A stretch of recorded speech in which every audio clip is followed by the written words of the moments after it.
जीवन बगिया ऐसी उलझी, फूलोगे कम, कांटे ज्यादा, सिमटा जीवन, डूबी सांसें, आना है तो अब भी आजा।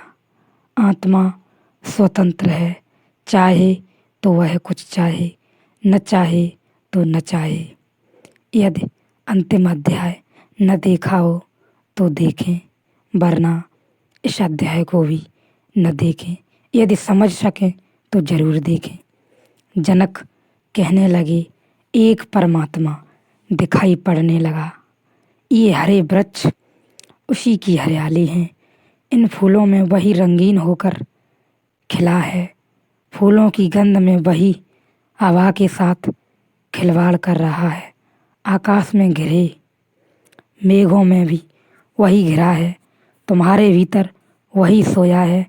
बुद्ध और अष्टावक्र के भीतर वही जागा है। पत्थर में वही सघनीभूत पड़ा है।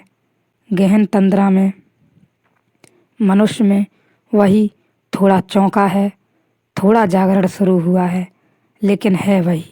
उसी के सब रूप हैं। कहीं उल्टा खड़ा है, कहीं सीधा खड़ा है। वृक्ष आदमी के हिसाब से उल्टे खड़े हैं। कुछ दिन पहले वनस्पति शास्त्र की एक किताब पढ़ रहा था तो चकित हुआ। बात ठीक मालूम पड़ी। उस वैज्ञानिक ने लिखा है कि वृक्षों का सिर जमीन में गड़ा है, क्योंकि वृक्ष जमीन में से भोजन करते हैं तो मुंह उनका जमीन में है। जमीन में ही वे भोजन करते, पानी लेते तो उनका मुंह जमीन में है और पैर आकाश में खड़े शीर्षासन कर रहे हैं। वृक्ष बड़े प्राचीन योगी मालूम होते हैं। उस वैज्ञानिक ने सिद्ध करने की कोशिश की है कि धीरे धीरे हम मनुष्य के विकास को उसी आधार पर समझ सकते हैं। फिर कछुए हैं, मछलियाँ हैं, वे समतल हैं, वह समांतर जमीन के हैं। उनकी पूंछ और उनका मुंह एक सीधी रेखा में जमीन के साथ समांतर रेखा बनाता है। वह वृक्ष से थोड़ा रूपांतरित हुआ।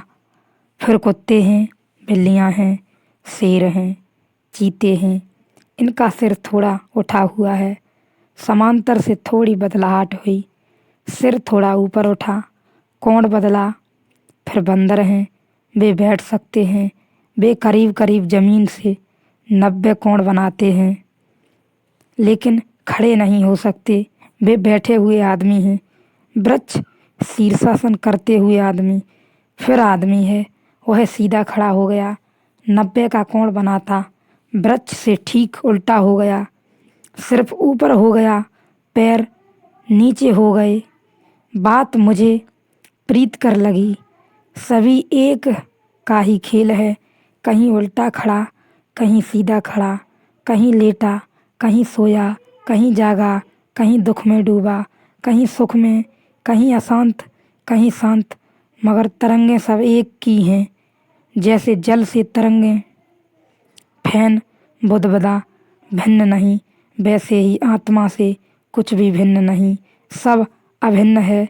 इसे तुम देखो, सुनो मत। यह गेस्टाल के परिवर्तन की बात है। इसमें एक झलक में दिखाई पड़ सकता है।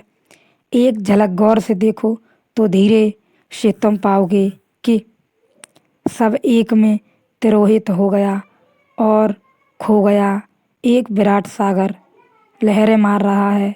यह ज़्यादा देर न टिकेगा, क्योंकि इसको टिकाने के लिए तुम्हारी क्षमता विकसित होनी चाहिए।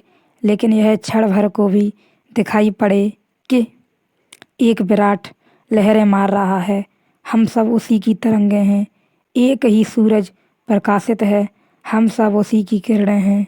यहाँ एक ही संगीत बज रहा है, हम सब उसी के स्वर हैं। तो जीवन में क्रांति घट जाएगी। वह एक क्षण धीरे धीरे तुम्हारा शाश्वत स्वरूप बन जाएगा। इसे तुम चाहो तो पकड़ लो, चाहो तो चूक जाओ। जनक ने पकड़ लिया। रात में जागा, अंधकार की सिर की के पीछे से मुझे लगा मैं सहसा सुन पाया सन्नाटे की कनवतियाँ। धीमी रस सुरीली परम गीत में, और गीत वह मुझसे बोला, दुर्निवार अरे तुम अभी तक नहीं जागे, और यह मुक्त स्रोत सा सभी और वह चला उजाला। अरे अभागे अभी कितनी बार भरा अनदेखे, छलक छलक वह गया तुम्हारा प्याला। तुम पहली दफे नहीं सुन रहे हो, इन वचनों को बहुत बार सुन चुके हो। तुम अति प्राचीन हो सकता है अष्टावक्र से भी तुमने सुना हो।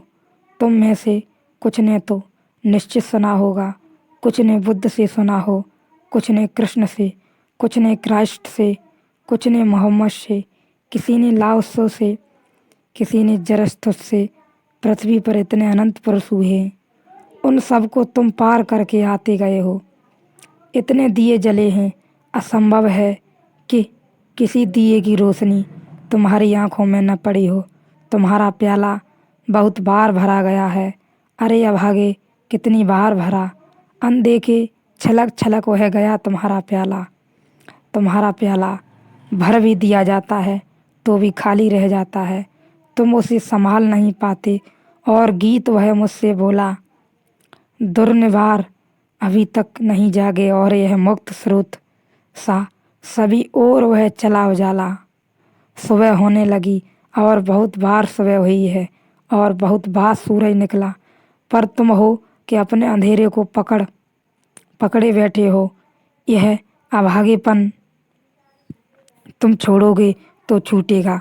जनक कहने लगे, एक ही दिखाई पड़ता है, मैं उसी एक में लीन हो गया हूँ, वह एक मुझ में लीन हो गया है। प्रकाश ही प्रकाश है, प्रेम ही प्रेम चारों तरफ बरस पड़ा है।